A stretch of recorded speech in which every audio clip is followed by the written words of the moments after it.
Joining us this morning with what to expect heading into today's talks is Puck's founding partner, former Hollywood Reporter, editorial director Matthew Belloni. Matthew, great to have you. Man, some of the reporting would lead you to believe that at least something is tantalizingly close. Is that true? I think it is true. I think the fact that these negotiations are going over the time scheduled, the fact that the CEOs are involved directly in the negotiations now, most of them in person, and the fact that there's been all of this pressure now put on these two sides because they're now issuing statements jointly and they're now getting everyone excited. I think we are close. Matthew, do you have any sense of what the remaining sticking points are at this stage? Yeah, from what I've ascertained, they are still a little bit far apart on the transparency issue, which is the writers' desire to see the data that the streaming services are keeping on consumption of the shows. They want to know that so that they can properly be compensated for their work. And secondly, there's this issue of what's called mandatory staffing, which is the number of writers that are hired for each show. The Guild wants a minimum number for a certain writer's room, and the studios are saying, no, we're not going to do that. We're not going to hire people we don't need. We're going to hire the number that we need. And they're still apart on those issues, I am told.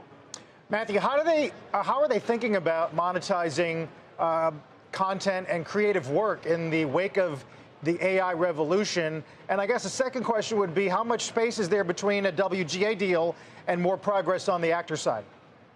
Good question. On the AI issue, the writers want guarantees that the studios are not going to use their scripts for these language learning models to create AI-generated scripts that could then be filmed, and the studio would own the copyright in the film.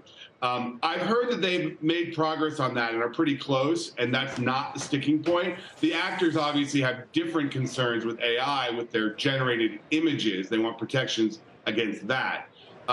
In terms of the timing, if there is a deal on the WGA, the Actors Guild hopes to use that as a template and to resolve their specific issues, but to really piggyback on what the writers gain and hopefully get a couple things beyond that. So if there is a deal for the writers, the actors could follow pretty soon after.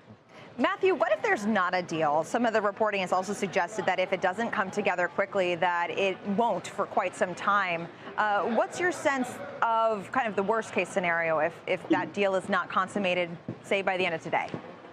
Yeah, I'm always very skeptical when either side says we need a deal by X time or else disaster is going to strike. That sounds like a negotiating tactic to me. However, because there's a 4 to 6 week ramp up between the time when there is a deal and when productions actually can begin because of ratification and the ramp up time, if we get into October on this, I don't think there's going to be production before the end of this year. And that would be a huge, huge hit to the industry.